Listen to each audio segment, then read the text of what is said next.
The desert wind had teeth that night.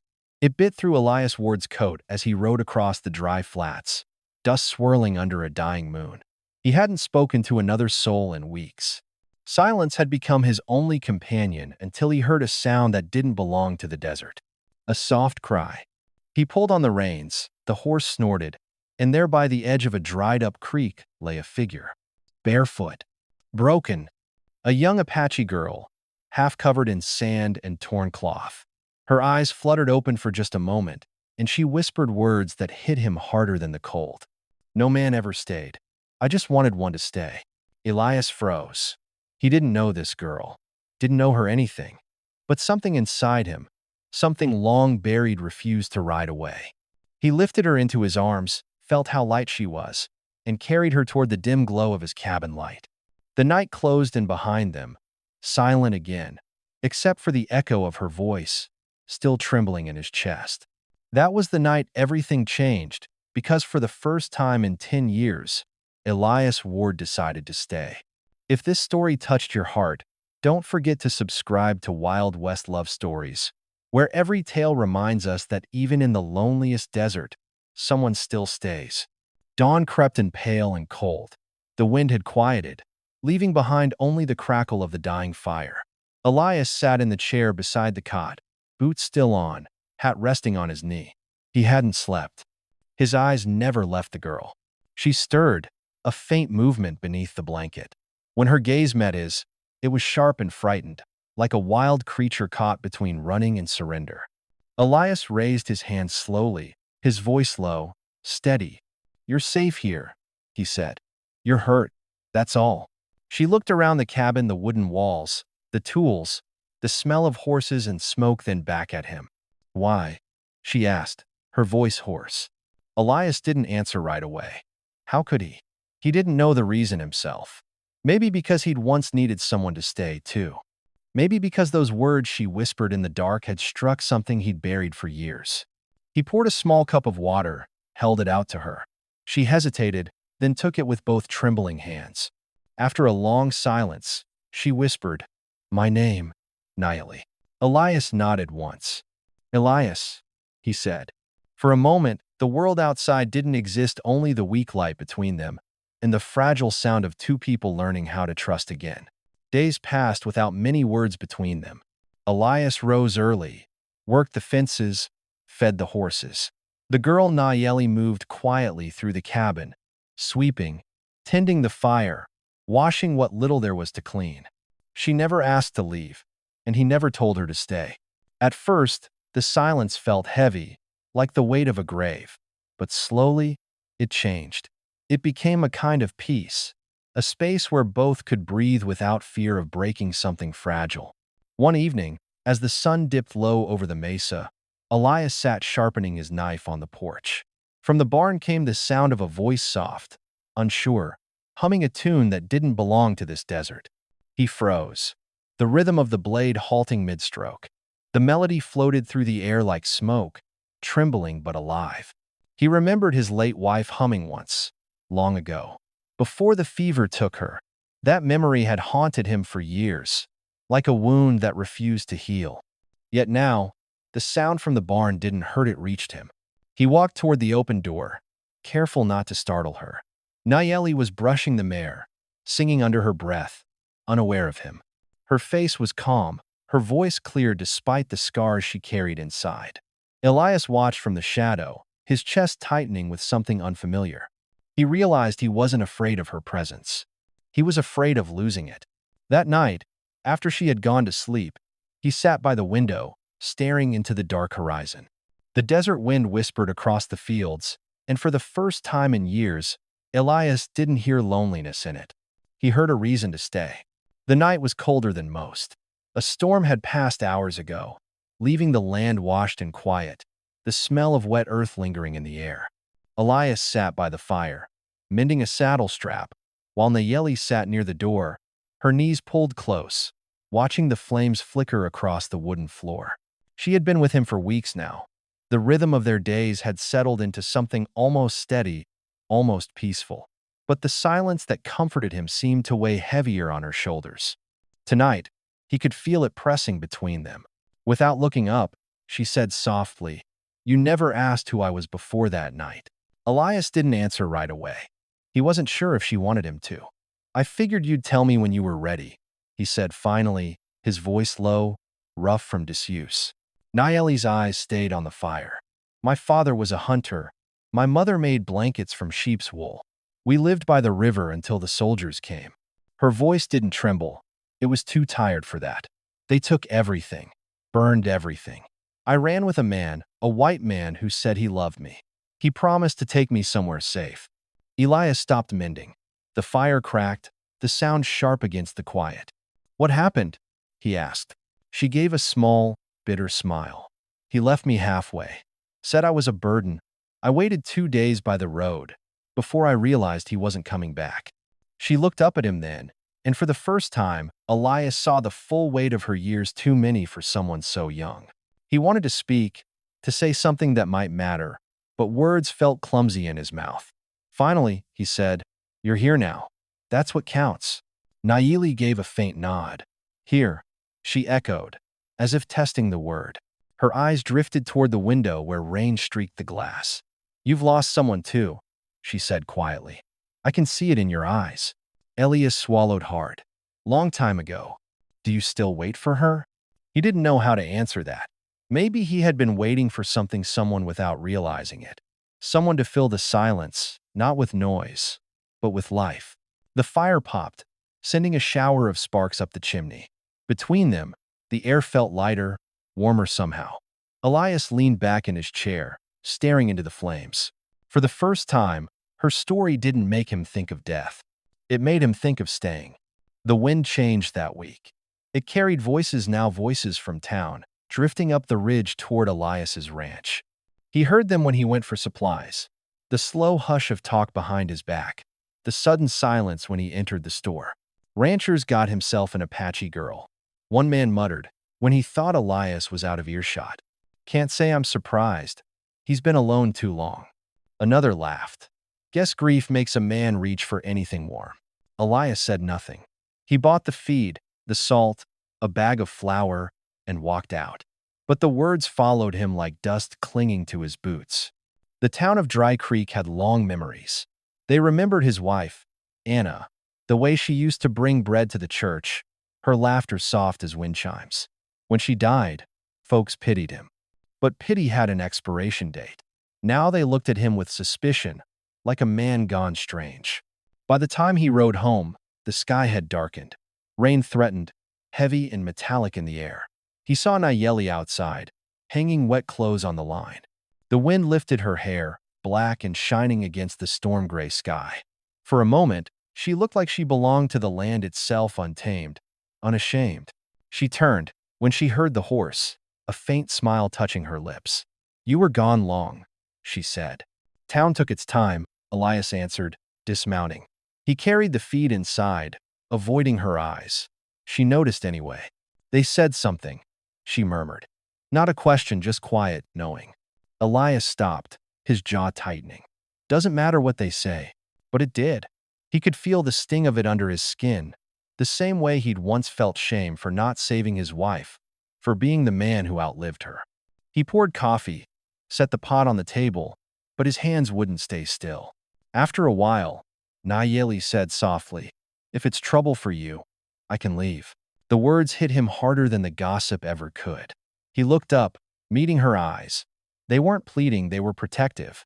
She was trying to save him from herself. "You think I'm scared of talk?" he said. "I think you've lost enough," she replied. Elias turned away, pacing toward the window. The wind howled outside, rattling the shutters. He saw the outline of his wife's grave under the mesquite tree, the earth worn smooth by time. Maybe he had lost enough. But letting Nayeli walk away would be another kind of death.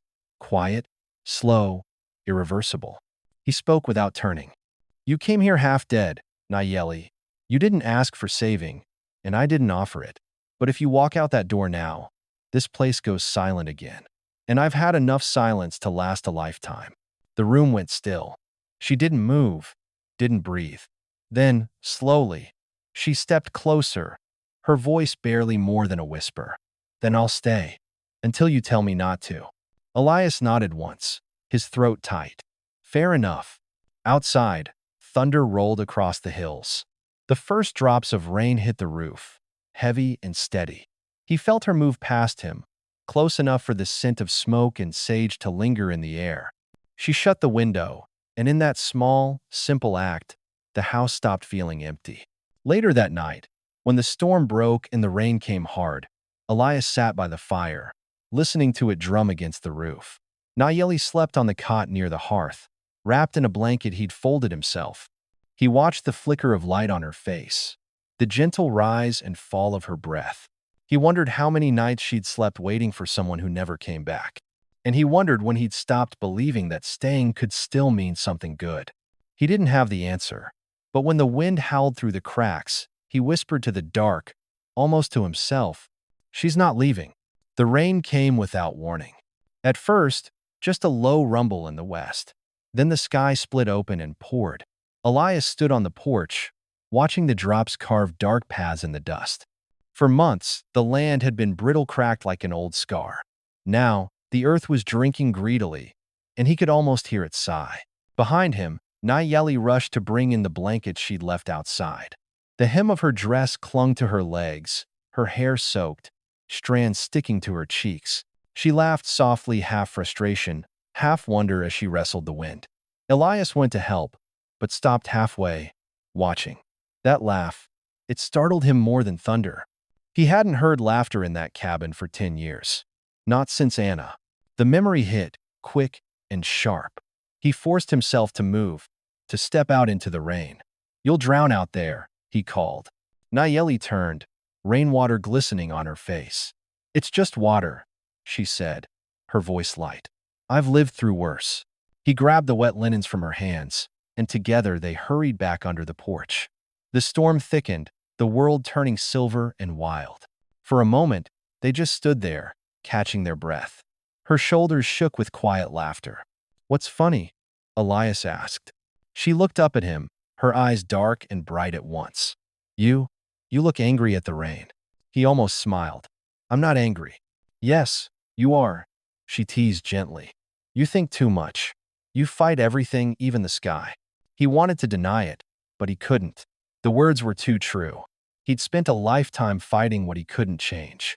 Death, loneliness, time, maybe even kindness. A flash of lightning lit her face. In that instant, he saw her differently, not the girl he'd found half dead in the sand, but a woman, scarred and alive, standing her ground against the storm. She reached out, touching his sleeve. "Thank you," she said simply. "For what?" "For not letting me disappear." Elias didn't know what to say.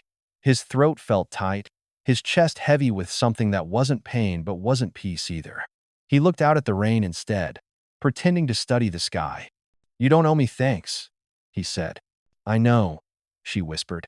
"That's why I mean it." They stood there in silence again, but it wasn't the same silence as before. It was full, breathing, alive. When the rain finally eased, the air smelled of sage and lightning. Small streams ran through the pasture, glinting under the fading light. Nayeli stepped off the porch, barefoot, testing the wet ground. "It's soft," she said, almost to herself. Elias watched her twirl once, the fabric of her dress spinning around her knees. It wasn't joy exactly, something quieter, like remembering how to feel. He walked down beside her, the mud sucking at his boots. "You'll catch cold," he muttered. She smiled without looking at him. "Then you'll have to make the fire again." Her words hung in the air, teasing, tender. Elias felt something inside him break loose, a small, long-forgotten laugh. It startled both of them. Nayeli turned, eyes wide. "You laugh? Don't get used to it," he said, but there was no edge to his voice now. For a long time, they stayed there, the last drops falling like beads of glass around them. The rain had washed the land clean, and somehow it had done the same for him. When they finally went inside, Elias built the fire high. The cabin glowed, the scent of wet earth seeping through the cracks. Nayeli sat by the hearth, drying her hair, humming softly again. Elias sat across from her, watching the flame and thinking about how storms could destroy, yes, but they could also bring life back to what was dying. That night, He dreamed not of graves or ghosts, but of rain falling gently on open fields. The next morning dawned too quiet. The air carried that uneasy calm that comes before something breaks. Elias felt it as soon as he stepped outside, the kind of stillness that didn't belong to peace, but to waiting. He saddled the mare for his ride into town. Nayeli had gone to fetch water from the creek. The sky was clear, the earth soft from the rain, and for a moment, he thought maybe they'd been given a new beginning. But when he saw the rider in the distance, kicking up dust along the road, that fragile hope began to fade. The man came fast, too fast for a friendly visit. Elias waited at the gate, one hand resting on the fence post. The rider slowed, his horse breathing hard. He was young, sharp-eyed, with a pistol at his hip and a smirk that didn't reach his eyes. "You Elias Ward?" Elias didn't move. "Depends who's asking." The man dismounted, boots crunching in the mud. "Name's Caleb Rourke. I'm with the patrol out of Fort Dawson. Heard you've got company out here, Apache kind." Elias's stomach tightened. "If you came for trouble, you'll leave disappointed." Rourke laughed, a dry, careless sound. "Don't get me wrong, old man. I'm not here for you. I'm here for her." The sound of water spilling made both men turn. Nayeli stood by the path. The bucket dropped from her hands. Her face drained of color. "You," she whispered. Elias looked between them, confusion giving way to something heavier. "You know him?" Rourke smiled at her, but it wasn't kind. "Didn't think I'd see you alive, girl. Thought you'd have turned to bones by now." Nayeli stepped back, trembling. Elias could see the fear in her eyes, the kind that wasn't born of the moment, but of memory. "You left her to die," Elias said quietly. Rourke shrugged. "She slowed me down. I had my orders. You know how it is out here, every man for himself." Elias's hand went to the revolver on his belt, though he didn't draw. "Not every man," he said. The young soldier's grin faltered. "Careful, rancher. Harboring a native isn't a good look these days." He spat in the dirt, eyes narrowing. "They'll come looking for her again, you know. And when they do, you'll lose everything trying to keep her." Elias stepped forward. "Then I'll lose it." Rourke's hand brushed the gun at his side, but something in Elias's stare stopped him. The wind shifted, carrying the low growl of thunder far off. "This ain't over," Rourke muttered, mounting his horse again. "You can't hide from what she is." He rode off, the sound fading down the ridge.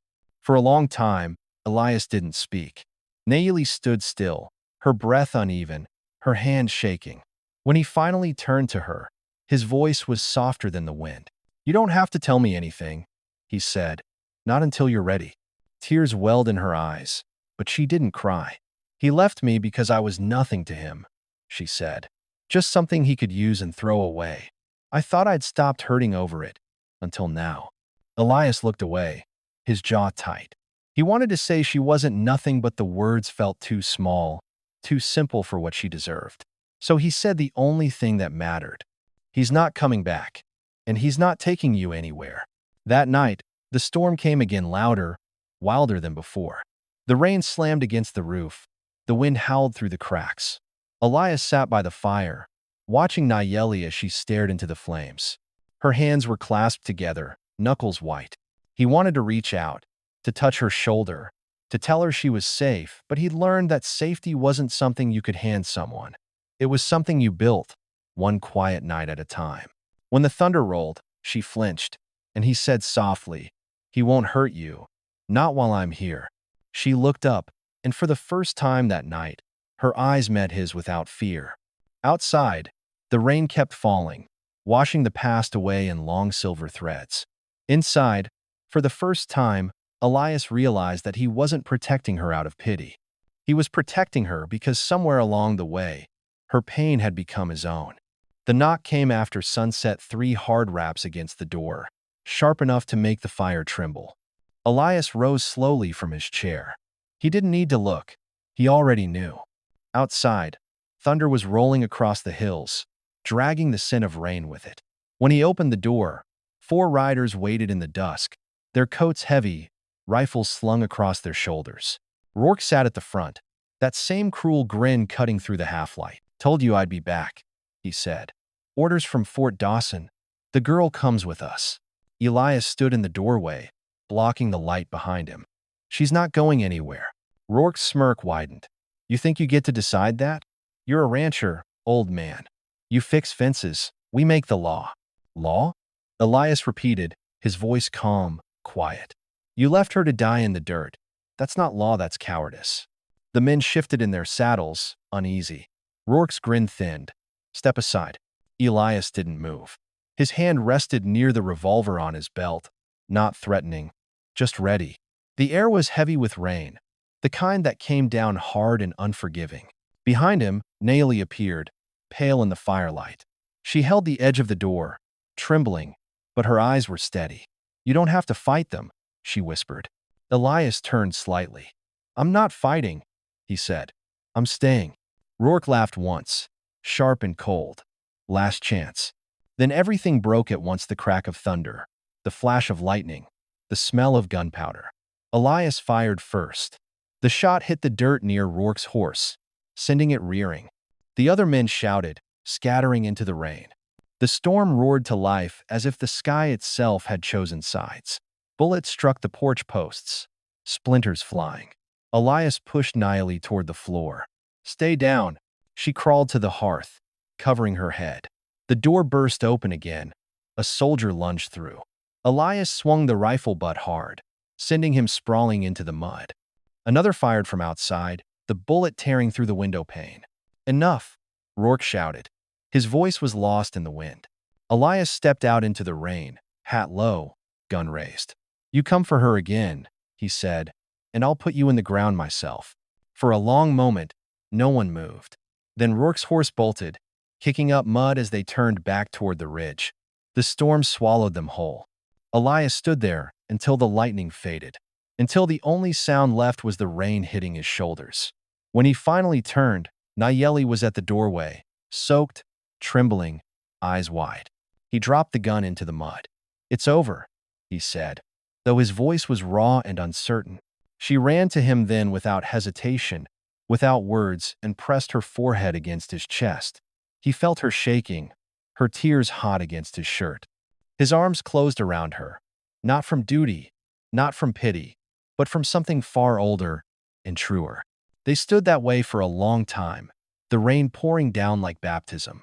When the storm finally passed, Elias lit a new fire. The cabin smelled of smoke and wet earth. Nayeli sat by the flames, her blanket slipping from her shoulders. He'll come again, she said softly. Let him, Elias replied. He won't find what he left behind. Not anymore. She turned to him, her voice trembling. Why did you stay? He met her gaze. Because I promised myself once I wouldn't watch another soul disappear. Nayeli lowered her eyes. And if it cost you everything? He thought of the years he'd spent alone, of the silence that had nearly swallowed him whole. Then at least it'll mean something, he said. Outside, the rain slowed to a whisper. The firelight flickered across their faces, one scarred by time, one by memory. Elias reached out, brushing a strand of hair from her cheek. She didn't flinch this time. When she finally spoke, her voice was small but certain. I'm not afraid anymore.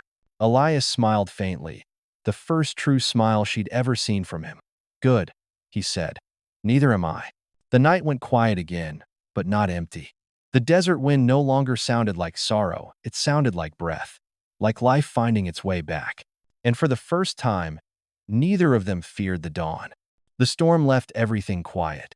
When Elias woke the next morning, the air smelled of ash and rain, the kind of smell that clung to the soul more than to the skin. His shoulder burned from the graze of a bullet, but the pain didn't matter. The cabin still stood. Nayeli still breathed. He sat on the porch, the rifle across his knees, watching the mist drift through the valley. The land was soaked, dark with life again. Puddles reflected a pale dawn sky, and somewhere far off, the cry of a hawk split the silence. Behind him, the door creaked open. Nayeli stepped out quietly, wrapped in one of his old coats, her hair still damp from the night before. She looked exhausted, but her eyes held something new resolve. They're gone, she said softly. Elias nodded. For now. She came to sit beside him, hands folded in her lap. You shouldn't have done that, she murmured. You could have been killed. He gave a small shrug. I've been dead inside for years. Last night was the first time I remembered how to feel alive. Her gaze dropped to his hand, calloused and steady on the rifle. You didn't have to stay. He turned to her. You said once no man ever did. Maybe it's time someone proved you wrong. The words hung there, simple and heavy, carried off slowly by the wind. For a while, they just sat in silence, listening to the land breathe. The storm had flattened part of the fence, torn loose a few shingles, but nothing that couldn't be mended. Elias had lived through worse. Yet this time, he didn't plan to fix it alone. By noon, they worked side by side. She gathered boards. He hammered them back into place. Every strike of the hammer felt like a heartbeat, loud, sure, necessary. Nayeli hummed again, that same quiet melody he'd first heard weeks ago. It no longer sounded like sorrow. As the sun broke through the clouds, light poured across the valley. Steam rose from the ground, turning the fields into a shimmering haze. Elias leaned on the post, wiping sweat from his brow. Nayeli stood nearby, her dress streaked with mud, her face flushed from the effort. She caught him looking and smiled. What? She asked. He shook his head. You work harder than any ranch hand I ever had. She laughed softly. And you still complain less than any man I've ever met. The banter was light, but underneath it was something fragile and beautiful, an understanding that didn't need naming. That night, after supper, they sat by the fire. The flames painted her face in gold and shadow. Elias poured 2 cups of coffee, sliding one toward her. You thinking about leaving? He asked quietly. She stared into the cup for a long time before answering. I used to think I had nowhere to go. Now I realize. Maybe I already arrived. He nodded slowly. This place has room for both of us. Always did. Her eyes softened. And if they come again, then they'll find 2 people worth fighting for, he said. A long silence followed. Then, very gently, Nayeli reached across the table and touched his hand. The gesture was small, almost uncertain, but it carried more truth than 1,000 promises. He didn't pull away. Later, when she had gone to rest, Elias stepped outside again. The moon hung low and bright, the land washed silver. The broken fence now stood straight. The horses slept in their stalls. Everything was still. He felt the ache in his shoulder, the pull of age in his bones, but also something else. Peace. The kind that comes not from being alone, but from knowing you've finally stopped running. He looked toward the small window where light flickered faintly inside the room where Nayeli slept and smiled to himself. The desert wind brushed past him, gentle now, almost kind. For the first time in years, he didn't hear ghosts in it. He heard life. Spring came late that year. The land, tired from storms and cold, woke slowly under the Sunday. The hills turned green again, and wildflowers crept up through cracks in the dry earth, yellow, white, and violet, stubborn as hope. Elias noticed them first along the fence line, small bursts of color breaking through the dust. He stopped the wagon one morning, knelt down, and touched a pedal with calloused fingers. They're tougher than they look, he murmured. Behind him, Nayeli smiled. They always come back, she said, no matter how hard the wind. It had been months since the night of the gunfire. No soldiers had returned. The cabin had healed, the fences stood straight, and so, in quiet ways, did they. Life moved with the rhythm of sunrise and dusk, feeding horses, patching saddles, sharing bread in silence. Sometimes, Elias still caught himself expecting the old loneliness to return, but it never did. There was always a voice humming somewhere in the house, or a soft laugh breaking the stillness. One afternoon, while mending the corral, Elias saw Nayeli by the river, kneeling among the flowers. She was planting something tiny seeds wrapped in cloth. When he approached, she looked up, the sun painting her skin in gold. What are those? He asked. Marigolds, she said. My mother used to plant them by our door. She said they help the spirits find their way home. Elias watched her hands move in the soil, steady and sure. You believe that? She shrugged. I believe the living need reminders. Of beauty, of where we came from. He nodded slowly. Guess I do too. That evening, they ate on the porch, the light turning amber across the fields. The air smelled of mesquite and new grass. Nayeli leaned against the railing, her hair loose, eyes fixed on the horizon. "I never thought peace would feel this way," she said. "How's that?" "Like it was always here, waiting for us to notice." Elias chuckled softly. "You talk like a preacher." She smiled. "And you talk like a man who finally believes." He looked at her then, really looked the way the last light caught in her hair, the quiet strength in her face. For years, he had carried grief like a stone in his chest. Tonight, it felt lighter. Not gone, but softened. "I used to think love was something that ended," he said quietly. "Now I think maybe it just changes shape." Nayeli turned to him, her voice gentle. "And what shape is it now?" Elias hesitated. Words didn't come easy for him. He glanced at the flowers she'd planted, glowing faintly in the twilight. "It's this," he said. "It's staying. It's seeing something grow again." They sat together as night fell. The stars came out one by one, clear and bright in the cool air. Somewhere beyond the ridge, a coyote howled a sound once lonely, now almost like a song. When the chill crept in, Nayeli rose to fetch another blanket. As she passed him, she paused, her hand brushing his shoulder. "You still keep watch every night?" "Old habit," Elias said. She tilted her head, smiling softly. "Then let me keep watch with you." He didn't protest.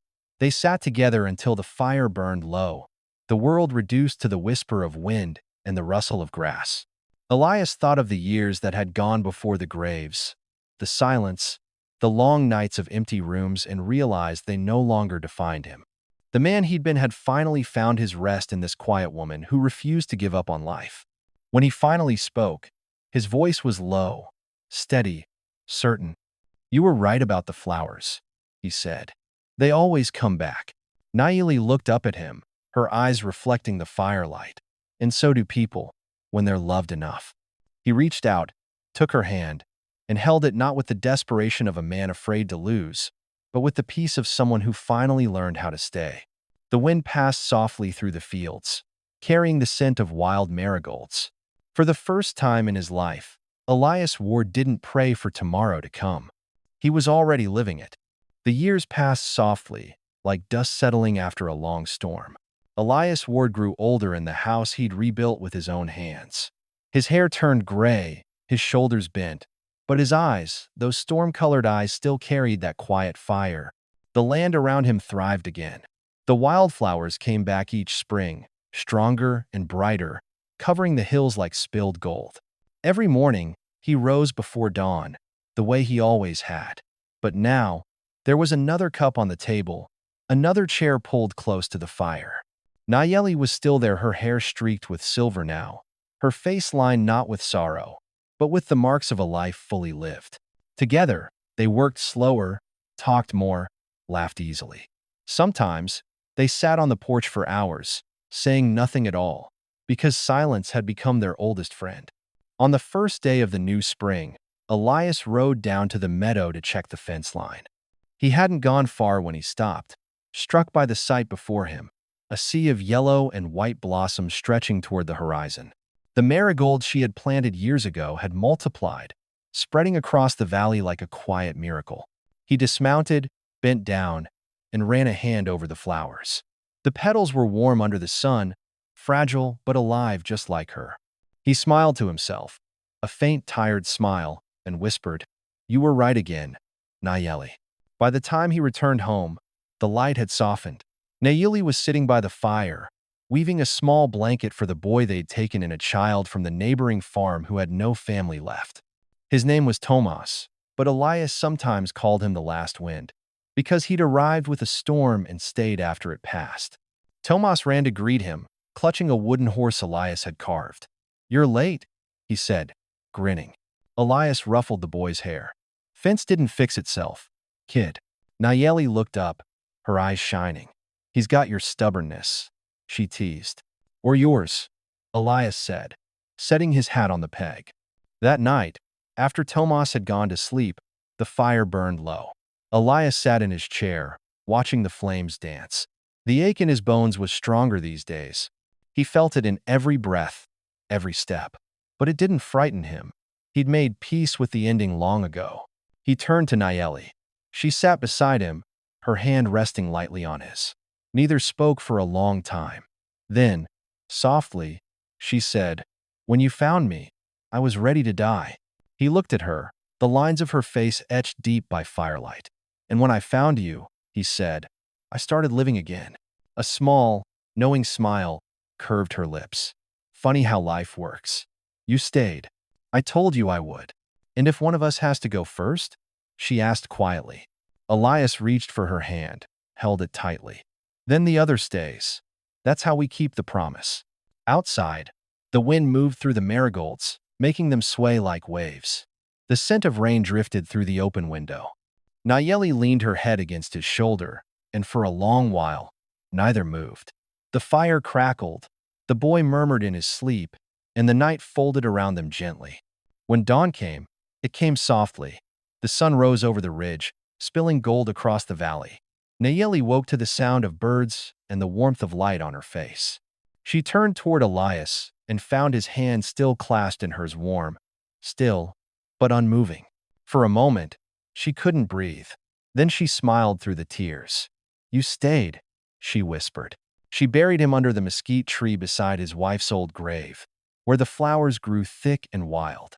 Tomas helped her lay stones, and when it was done, they stood together in the quiet. Days turned into weeks, and the valley kept living. Niley tended the ranch, taught Tomas to ride, to plant, to listen to the wind. Some evenings, she sat by the porch and watched the horizon turn to fire, her heart heavy but steady. And sometimes, when the night wind whispered across the hills, she could almost hear his voice, low, rough, full of warmth. "Don't go far," it seemed to say. "The flowers still need you." Nayeli smiled, closing her eyes. "I'm not going anywhere," she murmured.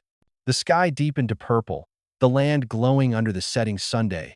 Around the old cabin, the marigolds swayed like small suns, catching the last light of day.